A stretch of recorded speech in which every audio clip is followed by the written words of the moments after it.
Hi, I'm Mike Brewer, pastor of the Blue Ash Presbyterian Church, and this is Mike's midweek message, the last of Mike's midweek messages.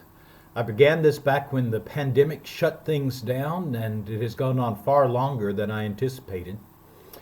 But my retirement is just around the corner. I still have to clean out the rest of my books and stuff from the office and make some more goodbyes and clear out the filing cabinet and that sort of thing, but really, the retirement that seemed so far off 5 years ago and 2 years ago and even a year ago is here now. And I'm excited about that.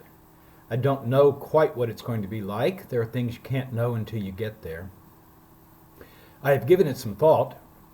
There are things I will not miss from my working life. I will not miss meetings. I understand the necessity of meetings. It's how we gather our ideas and get input and get a bunch of folks working together, but I've had just about enough of them. I will not miss working on weekends. If you've never worked on weekends, you have no idea how that throws you out of sync with the rest of the world. And I will not miss the constant never-ending sermon deadlines. Oh my goodness, every good preacher I know lives with antenna up, constantly sniffing the air, looking for ideas and stories and questions that can be turned into preaching. Someone sometimes asks, how long does it take to write a sermon? The only really honest answer that I could give is that it takes every waking minute of every day to write a sermon. So I won't miss that persistent deadline on Sunday mornings. On the other hand, I will miss preaching. So I'm not consistent. Make the best of it. I will miss preaching. I will love that moment of standing in the pulpit after wrestling with a text all week and trying to open up that story or that passage to connect it to our lives in the 21st century, to anticipate the questions that people will bring to the text, and to try to find ways that will help folks connect to a passage that they have not studied at length, as I have, and to help them make sense of it and carry it away and apply it in some way. Yes, I will miss the preaching and the storytelling and the teaching and the interpreting. I will. I will also miss worship planning. I love the liturgical seasons. I love prepping for Lent and Advent and Pentecost and Eastertide. And I believe that without the preparation that goes into that, my Christian seasons will not be quite as full and quite as meaningful as someone who will be sitting in the pew instead of making the plans and preparations. I will also miss the priestly side of ministry. This was a great surprise to me as a newly ordained pastor. I did not know how much I would love presiding at the Lord's table, baptizing people, whether it's believers or infants, presiding at weddings, and standing up at funerals, standing before a casket and proclaiming what we believe despite all appearances to the contrary. There's a sense in which at least sometimes a minister is a stand-in for Jesus, inviting people to the table, bringing them in through baptism into that great reservoir of grace that God extends to us. And I love doing that. I will miss it. And I will miss you.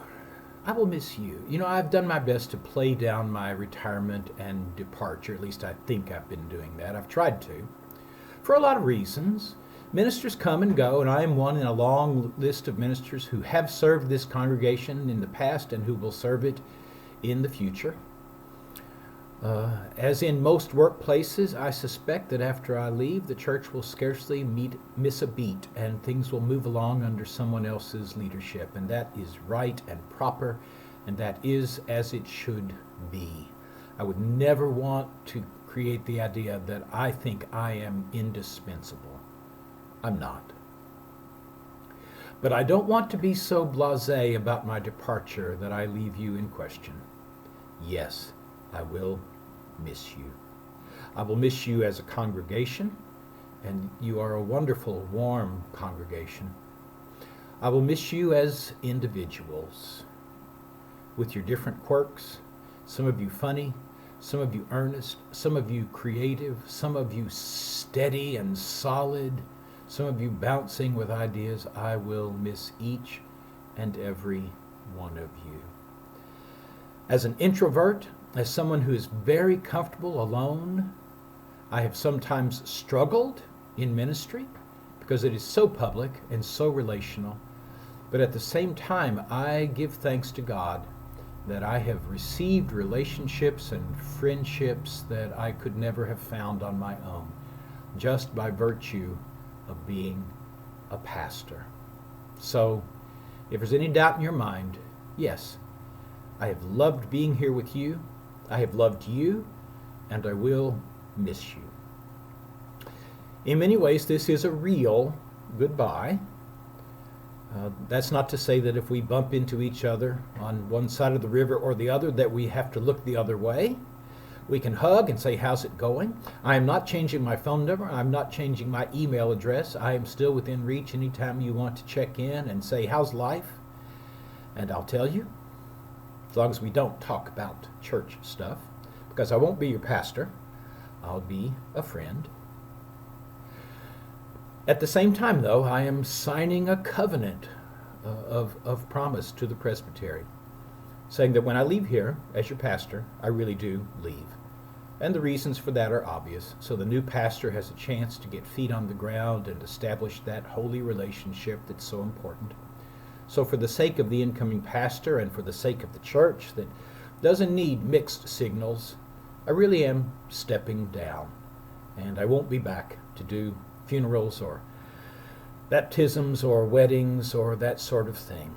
That time here has passed. So in that sense, yes, this is a goodbye. But in another sense, Christians never really say goodbye, do we?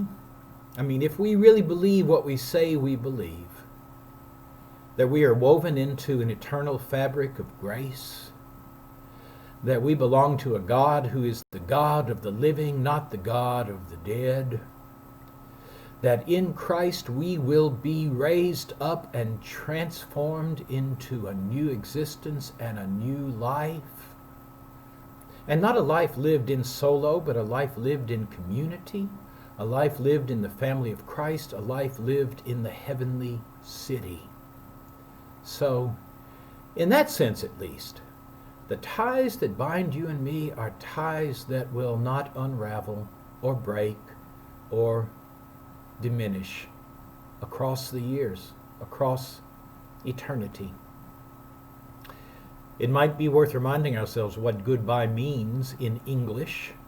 It is a contraction from the old days when to part from someone you said, God be with ye. God be with ye. Which slowly got shrunken into goodbye. So when I say goodbye to you, that's what I'm saying. God be with you. God be with me. God hold us in those loving divine hands. And God, in the fullness of time, bring us back together again. Blessings on you. Until I see you again, be strong, be safe, be faithful. Bye-bye.